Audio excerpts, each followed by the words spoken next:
జయ శ్రీమన్నారాయణ. నేను మీ icon astrologer Gattupalli Suresh Babu.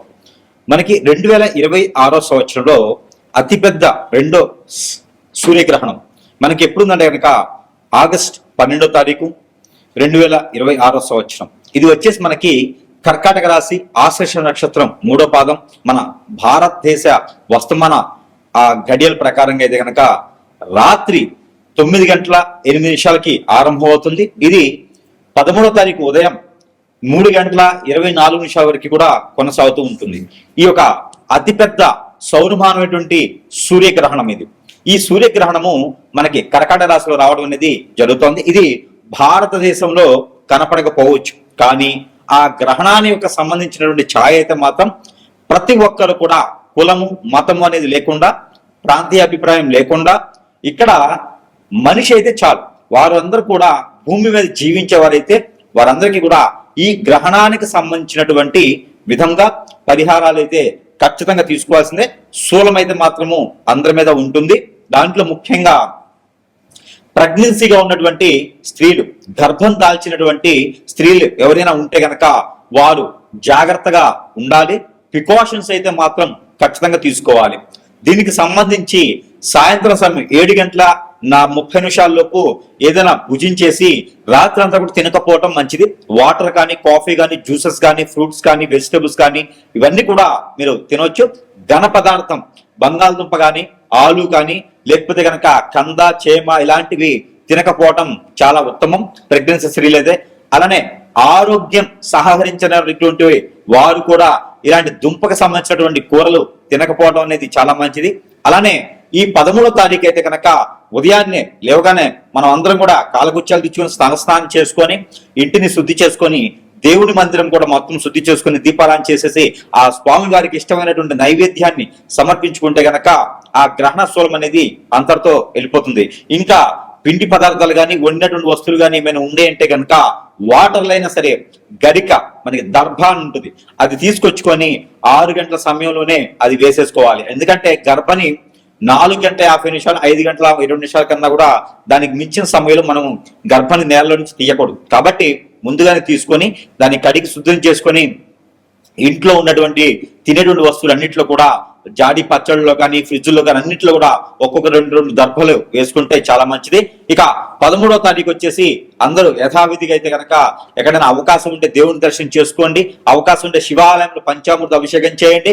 ఎక్కడైనా మీకు ఇంటి పరిసర ప్రాంతాల్లో ఉన్నటువంటి ఆలయానికి సందర్శించేసి అక్కడ నారికలను సమర్పించుకుంటే ఈ గ్రహణానికి సంబంధించినటువంటి విధి విధానాలు అన్ని కూడా సమపడలో ఉంటాయి. ఇక ఈ ద్వాదశ రాశుల వారు ఎవరైతే ఉన్నారో నామ నక్షత్ర పరంగా, అలానే నక్షత్ర ప్రకారంగా ఎవరైతే ఉన్నారో వారందరికీ కూడా ఏ రాశి వారికి ఈ గ్రహణ శూలం ఎన్ని మాసాలు ఉంటుందంటే కనుక ఇది మనకి ఆగస్టు 12వ తారీఖు ఆరంభమవుతుంది. కాబట్టి ఇది ఆగస్టు 12 నుంచి డిసెంబర్ 11వ తారీఖు వరకు కూడా ఇది కొనసాగుతూ ఉంటుంది.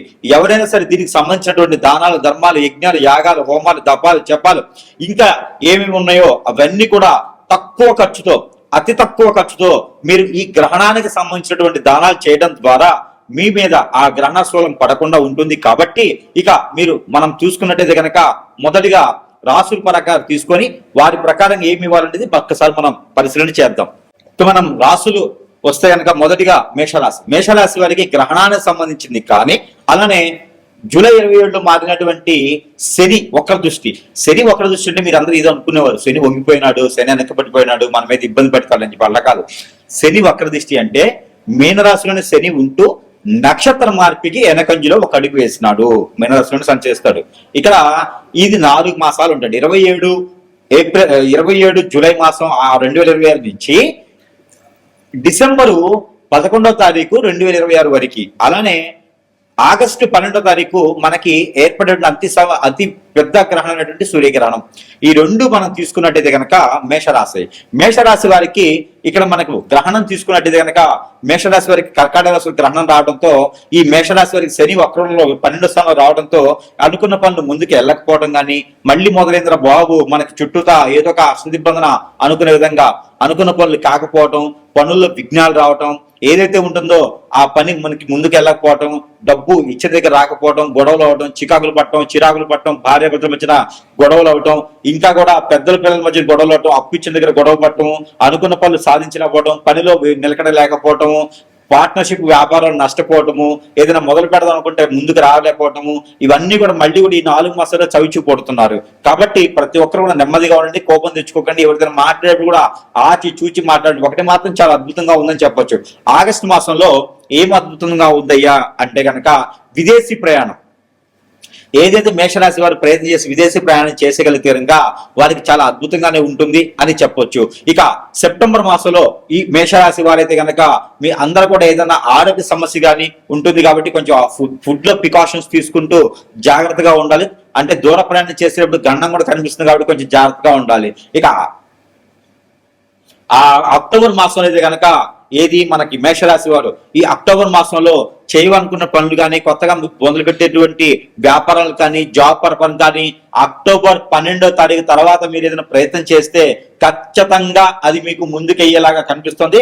పెళ్లి సంబంధాలు కూడా మీరు చూసుకోవచ్చు. ఎందుకంటే గురుబలం శుక్రబలం కూడా మీకు బాగానే ఉంటుంది. కాబట్టి మీరు ఎవరో మాటలు వినేసి మోసపోకుండా మీకు మీరుగా స్వయంభుగా మీరుగా వెళ్ళి విచారించి సంబంధాలు కుదిరించుకోండి. దక్షిణ దిశగా వచ్చేటువంటి అమ్మాయి సంబంధం, తూర్పు దిశగా వచ్చేటువంటి అబ్బాయి సంబంధం కూడా మీకు కుదిరిపోతుంది. ఇక నవంబర్ అయితే కనుక అనుకున్న పనులు ముందుకు వెళ్లేదానికి వినాయకుడికి నమస్కారం చేసుకొని వినాయకుడికి గుంజిళ్ళు తీసుకోండి. 111, 119 గుంజిళ్ళు తీయొచ్చు ఆరోగ్య సహకరించిన వేళ. ఇక నవంబర్ మాసంలో మేషరాశి వారికి అయితే కనుక అనుకున్నది సాధించడానికైనా నవంబర్ మాసంలో మేషరాశి వారికి అనుకున్నది సాధించడం ఒకటే కాదు, విదేశాన్ని వెళ్ళేదానికి కానీ యూనివర్సిటీ సీట్లు కోసం కానీ అలానే జాబ్ పర్పస్ కానీ గ్రూప్ 1, గ్రూప్ 2, గ్రూప్ 3, గ్రూప్ 4 పరీక్షలో కానీ అన్నిట్లో కూడా విజయవంతం అయ్యేదానికి ఆస్కారం ఎక్కువగా ఉంది. ప్రయత్నం చేయాలి. ఇక డిసెంబర్లో అయితే కనుక మీరు ఏదైనా తీర్థయాత్ర ప్రయాణం చేసుకుంటూ ఉంటే కనుక చాలా అద్భుతంగా ఉంటుంది. మీకు అవకాశం ఉంటే కనుక సొంత డబ్బుల్లో తీర్థయాత్ర కానీ యజ్ఞ యాగ హోమ తపజపాలు కానీ ఏదైనా నిర్వర్తిస్తే కనుక శని మళ్ళీ 11వ తారీఖు నుంచి వక్రం నుంచి స్టేట్ గా రాబోతున్నాడు. కాబట్టి ఇవన్నీ కూడా మీరు గ్రహించుకోవాలి, గమనించుకోవాలి, ఆలోచించుకోవాలి. ఇక మీరు అనుకున్నట్టు సాధించుకునే దానికి అయితే కనుక చిన్న పరిహారాలు చేసుకోవాలి. ఈ పరిహార నిమిత్తం కూడా మనం చూసుకుంటే కనుక మేషరాశిని మొదలుగా ఈ పరిహారం చేసుకుంటే కొంతమేర అదృష్టవంతులు అయితే అవ్వచ్చు.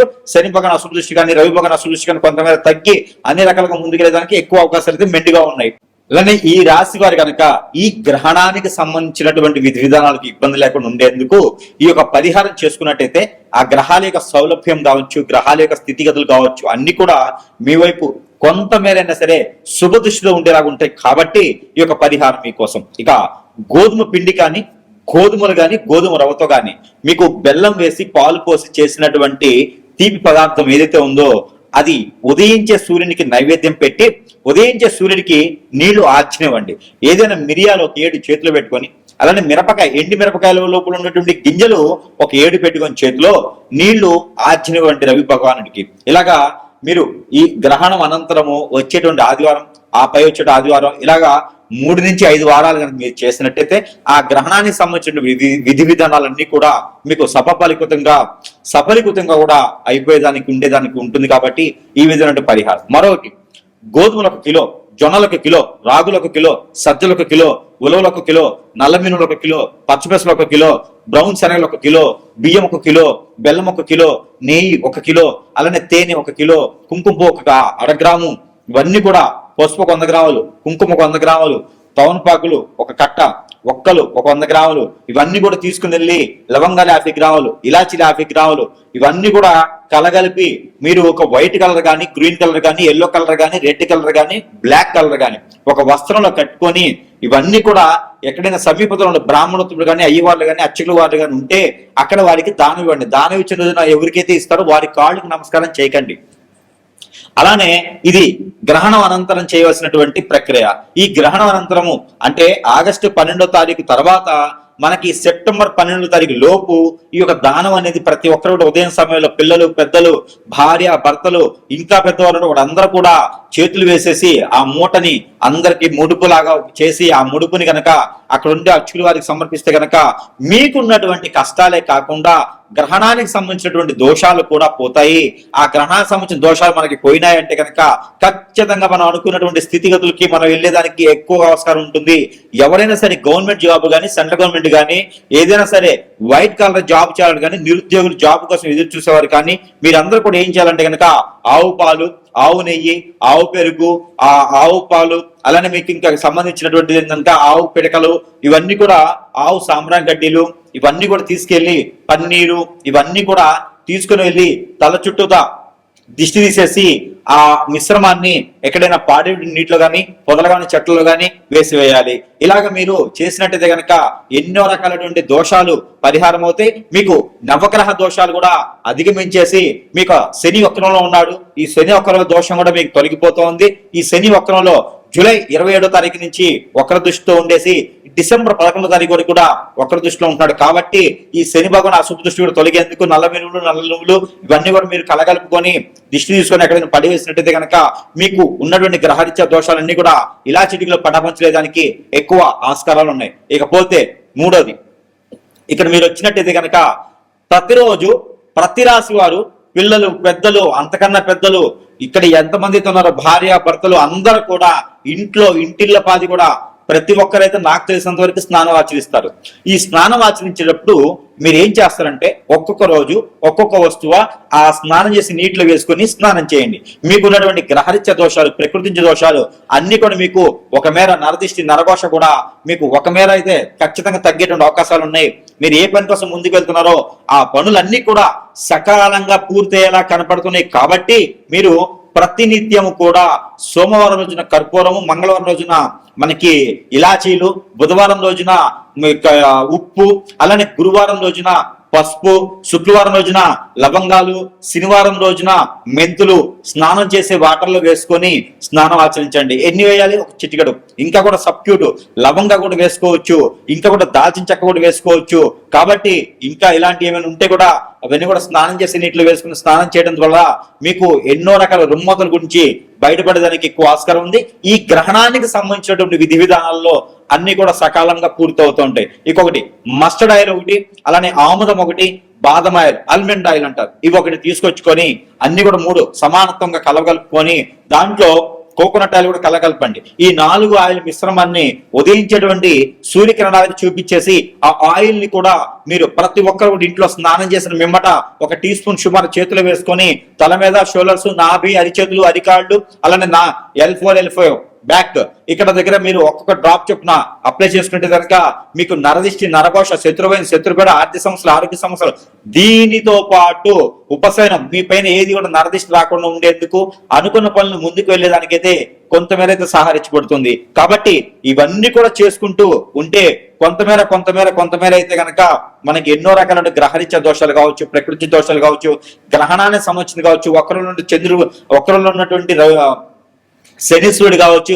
ఇవన్నీ కూడా మీకు సకాలంగా అయ్యేటువంటి దానికైతే ఆస్కారం ఎక్కువగా ఉంటుంది. ఇవన్నీ కూడా మీరు పాటించుకొని మీరు సుసంపన్నంగా, సుస్వాదంగా, బహువిధంగా కూడా ఉండాలిగా మనస్ఫూర్తిగా అయితే కోరుకుంటా ఉన్నాను. జై శ్రీమన్నారాయణ. అలానే ఇప్పటి వరకు రాసుల ప్రకారంగా ఇవన్నీ కూడా మనం చూస్తూ ఉన్నాం. కానీ ఇక్కడ ఎన్నో రకాలైనటువంటి సమస్యలు, ఒకరు విదేశాన్ని వెళ్ళాలని, లేకపోతే ఇంకొకరు చదువుకోవాలని, పోటీ పరీక్షలు పాస్ అవ్వాలని, ఇలా చూసుకుంటూ పోతే కనుక మనం అనుకున్న పనులు ముందుకెళ్లకుండా అష్టదిబ్బందన అయ్యేసి, జాతకం చూస్తేనేమో చాలా బాగుంటుంది, కానీ జాతకం లేకుండా మనకి చాలా జరుగుతూ ఉన్నాయి. ఇవన్నీ కూడా మనకు తెలిసినవే. ఇక దైవత్వమైనటువంటి కొన్ని వస్తువులు అయితే కనుక మన దగ్గర లభ్యపడుతున్నాయి. కాబట్టి అందరికి తెలిసిన విషయమే.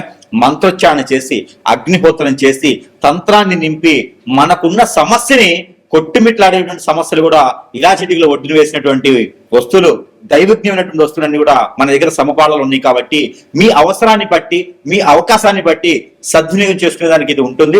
సరసమైనటువంటి ధరల్లోనే మీ చెంతకే చేర్చిన సదవకాశం కూడా మన దగ్గర లభ్యపడుతుంది. కాబట్టి మీ సమస్య ఏముంది, ప్రతి ఒక్కరు కూడా కలవాలి అంటే సమయం ఉండొచ్చు, ఉండకపోవచ్చు, మీరు ఎక్కడెక్కడో ఉండొచ్చు, నేను సమయం ఇవ్వకపోయి ఉండొచ్చు, కానీ వస్తు రూపాన కూడా మనకు సంబంధించి మీ దగ్గర పెట్టుకుంటే కనుక ఖచ్చితంగా కూడా దాని నుంచి కూడా మీకు పని అయ్యేలాగా ఉంటుంది. కాబట్టి మనము అగ్నిహోత్రంలో మంత్రము, అగ్నిహోత్రులను తంత్రం కూడా చేసి మీ చెంతకి చేరుస్తాం కాబట్టి ఎవరికైనా కావాలి అంటే కూడా మీరు స్క్రీన్ మీద కనిపించేటువంటి నంబర్ కి సంప్రదించినట్టయితే కనుక మీకు కావాల్సిన వస్తువు మంత్రోచ్చారణ చేసి కనీసం మీరు ఆర్డర్ పెట్టిన రోజు నుంచి 15 నుంచి 20 రోజుల సమయం అయితే ఖచ్చితంగా మీ చెంతకి చేర్చేందుకు పడుతుంది. ప్రతి ఒక్కరు కూడా దీన్ని గ్రహించుకోవాల్సివి. ఇకపోతే మనకి పరిహారాల విషయంకి వస్తే కనుక ఈ రాశి వారు ఖచ్చితంగా ఈ పరిహారం చేసుకున్నట్టయితే కనుక ఇక కొంతమేర అయితే కనుక ఉపశమనం లభ్యపడుతూ ఉంటుంది.